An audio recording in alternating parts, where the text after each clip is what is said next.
Right, hot topic this week. I spoke with a client thinking of closing down the business. So what is there to consider? Well, at the moment, it's understandable.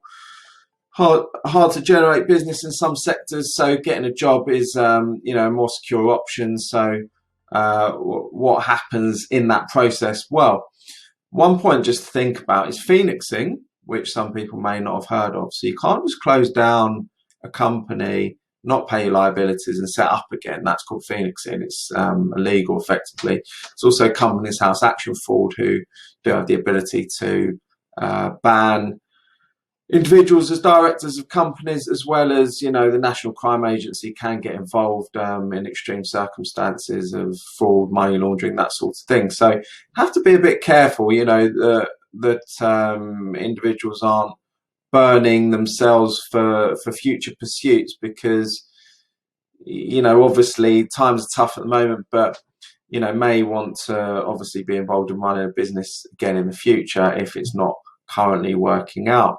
So in terms of other considerations, it may be the case that by actually going ahead and doing accounts, even though there's not been a lot of activity in the business, that we can generate a tax refund. If there's losses in the business, then those losses can be offset against profits from previous years, actually generate a tax refund. So that's why there's a benefit of actually getting the accounts done quickly, and that can improve cash flow, cover our fees obviously as well.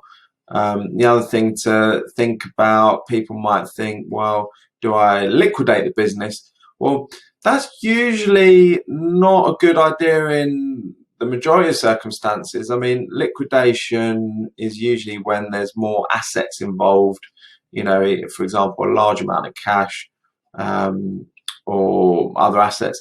Now, that's the sort of scenario. Liquidation is also an expensive process. So, if there's nothing to liquidate as such, you don't necessarily need to go down that route. If you cease trading and you owe HMRC money and you can't meet the liabilities, well, that is one scenario that's plausible.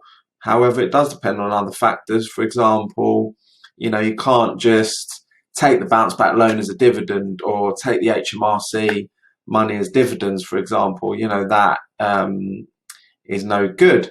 And if the director is seen to be withdrawing monies in that way, HMRC can prevent the closure of the business anyway. And, so all this needs considerable thought, and I just wanted to share some of that with you. Thank you.